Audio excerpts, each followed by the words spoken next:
అందరికీ నమస్కారం. కుంస శ్రీనివాస్ ఛానల్ స్వాగతం. ఫస్ట్ టైం చూసినప్పుడు అయితే సబ్స్క్రైబ్ చేసుకొని బెల్ సింబల్ ప్రెస్ చేయండి.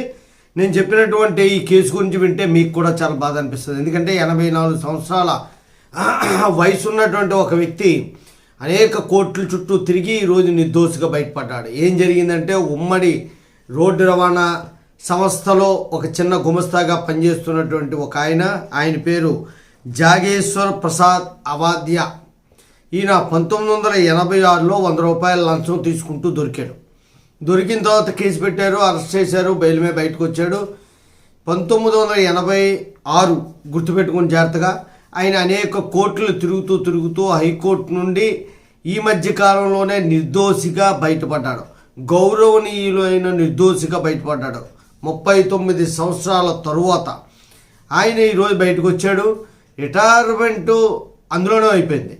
ఆయనకి ఉద్యోగం పోయింది, కుటుంబం కష్టాలు పాడుపడింది, పిల్లల్ని చదివించుకోలేకపోయాడు, భార్య అనారోగ్యంతో ఉండడం వల్ల వైద్యం చేయించుకోలేకపోయాడు.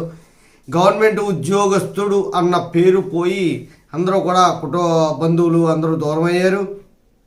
ఏదో కూలి పని చేసుకొని బతికాడు అనుకోండి. కానీ ఈరోజు గౌరవప్రదంగా బయటికి రిలీజ్ చేసినా సరే అతనితో పాటు పనిచేసే వాళ్ళందరూ చనిపోయి ఉండొచ్చు. ఎవ్వరూ ఉండరు. 84 సంవత్సరాలు ఇతనికి వచ్చింది. ఆయనతో పాటు పనిచేసే వాళ్ళు ఎవరు లేరు. ఇప్పుడు ఆయన సమాజంలో ఒక గుర్తింపు పొందినటువంటి వ్యక్తిగా చెప్పినప్పటికీ హైకోర్టు ఫలితం అనేటువంటిది లేదు. ఆయన కోల్పోయినటువంటిది ఎవరు తిరిగిస్తారు? అయితే ఇంతకాలం కోర్టు డిలే చేయడం, 39 సంవత్సరాలు డిలే అవ్వడం అనేది చాలా బాధాకరమైన విషయం. ఇలాంటివి త్వరగా పరిష్కరించి బయట పెడితే బాగుంటుంది. ప్రభుత్వాలు, కోర్టులు మళ్ళీ ఒకసారి దీని మీద శ్రద్ధ చూపించాలి. జై హింద్, భారత మాతాకి జై.